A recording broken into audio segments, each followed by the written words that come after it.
मैं आपको एक मजेदार कहानी सुनाने जा रही हूँ। धनी राम नाम का एक सेठ था। उसे अपने धन और दौलत का घमंड था। उसके 4 लड़के थे। एक दिन उसने अपने चारों लड़कों को अपने पास बुलाया और उनसे पूछा, तुम किसके भाग से खाते हो? बताओ। हम सब आपके भाग से ही खा रहे हैं। सेठ के तीनों लड़कों ने एक साथ जवाब दिया। सबसे छोटे लड़के चैतराम ने कहा, इस संसार में कोई भी व्यक्ति किसी दूसरे का भाग नहीं खा सकता, इसलिए मैं भी अपने भाग का ही खाता हूँ, आपके भाग का नहीं खाता हूँ। यह सुनकर धनी राम को क्रोध आ गया। उसने डांटते हुए चैतराम से कहा, तुम अपने ही भाग का खाते हो तो निकल जाओ मेरे घर से। धनी राम की पत्नी ने उसे समझाया बुझाया, लेकिन वह नहीं माना। उसने अपने बेटे को घर से निकाल दिया। चैतराम को विदा करते समय उसकी माँ ने उसे कुछ रोटियां दी। उसके पिता देख न सके, इसलिए उन रोटियों के अंदर चांदी के सिक्के छिपा कर दे दिए। चैतराम घर से निकल पड़ा। चलते चलते रास्ते में रात हो गई। वह काफी थक गया था। तभी उसकी नजर एक गुफा पर पड़ी। वह गुफा के अंदर जाकर सुस्ताने लगा। कुछ देर बाद उसे नींद आ गई। आधी रात को कुछ लोगों की आवाज सुनकर उसकी नींद खुल गई। उसने गुफा से 4 लोगों की बातें करते हुए देखा। उनमें से एक कह रहा था, हमें इस राज की जासूसी सतर्कता से करनी है। हम लोग में से 2 लोगों को राज दरबार में नौकरी हासिल करनी है। यहाँ के चप्पे चप्पे की जानकारी हमें अपने राजा तक पहुंचानी है। मौका देखकर बाद में हम इस राज पर आक्रमण कर देंगे। कुछ देर बाद वे वहां से चले गए। चैतराम ने सोचा, मुझे इन जासूसों की सारी बातें राजा को बता देनी चाहिए। सुबह होने से पहले वह दरबार में पहुंच गया। उसने रात को सुनी सारी बातें राजा को बता दी। कुछ ही देर बाद 2 जासूस नौकरी मांगने राज दरबार में आए। उन्हें पकड़कर कैद कर लिया गया। राजा चैतराम से खुश हुआ। राजा ने कहा, तुम मुझसे जो मांगना चाहते हो मांग लो। चैतराम को घुड़सवारी का शौक था।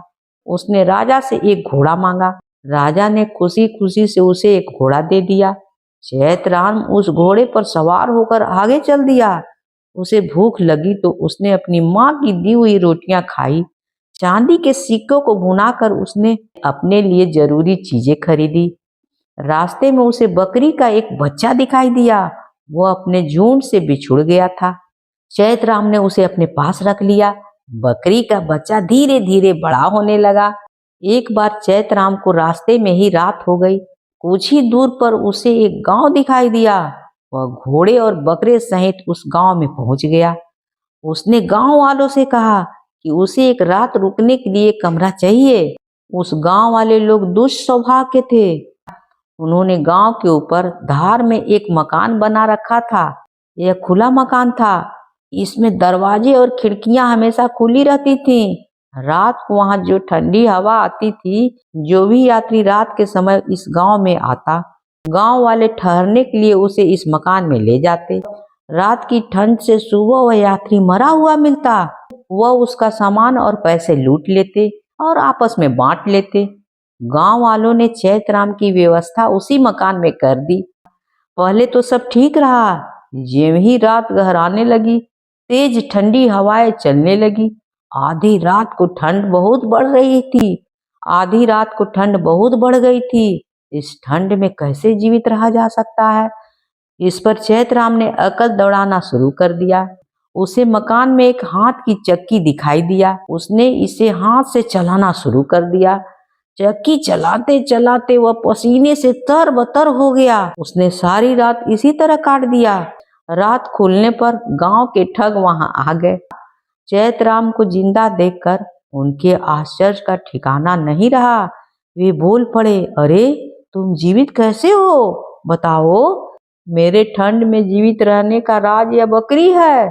चैतराम ने बोला, बकरी? कैसी बकरी? रात को जैसे ही ठंड बढ़ती गई, मैं इस बकरी को कहता गया, हे बकरे, इस ठंड को खा जाओ। मेरी बात को सुनकर यह बकरा जाड़ा को खाता रहा। इससे पूरा कमरा गर्म रहा। चैतराम की इस बात को सुनकर गांव के ठगों की नजरों में वह बकरा खटकने लगा। उन्होंने उससे वह बकरा बेचने को कहा। चैतराम पहले तो मना करता रहा, किंतु बाद में उसने वह बकरा भारी कीमत में उसे बेच दिया। चैतराम के वहां से जाने के बाद गांव के ठगों ने उस मकान में ठहरने की ओर लग गई। वे सब उस रात को उस मकान में रहने के लिए गए जहां वे सो रहे थे। वहां उन्होंने एक कोने में बकरे को बांध दिया। रात में जैसे ही ठंडी हवा चली, उन्होंने बकरे की ओर देखा और कहना शुरू कर दिया कि बकरा ठंड को खा जा, ठंड को खा जा। ठंड और बढ़ती गई। देखते ही देखते गांव के ठग वहीं पर ढेर हो गए। आगे चलकर चैतराम ने एक युवती को रोते हुए देखा। पूछने पर उसने बताया, मेरी माँ बहुत बीमार है, उसके पैरों में चोट लगी है। उसे हकीम के पास ले जाने के लिए मेरे पास कोई साधन नहीं है। चैतराम ने उसे अपने घोड़े पर बिठा लिया। वह उसे उसके घर ले गया। वहां से उसकी बूढ़ी माँ को घोड़े पर बिठाकर वह हकीम के पास ले गया। हकीम की दवा से वह स्वस्थ हो गई। चैतराम कुछ दिनों तक उनके घर रहा।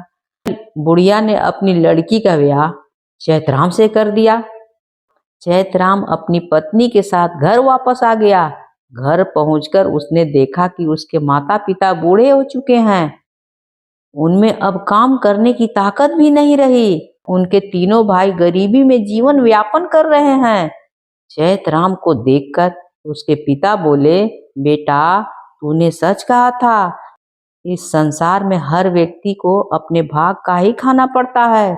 जो दूसरे के भाग पर निर्भर रहते हैं, उसे तेरे भाइयों जैसे अभाव और गरीबी में जीवन बिताना पड़ता है। चैतराम पत्नी के साथ माता पिता के पैर छूते हुए बोला, हर व्यक्ति को अपने भाग के अनुरूप बुद्धि और परिश्रम से जीवन में कुछ पाना पड़ता है।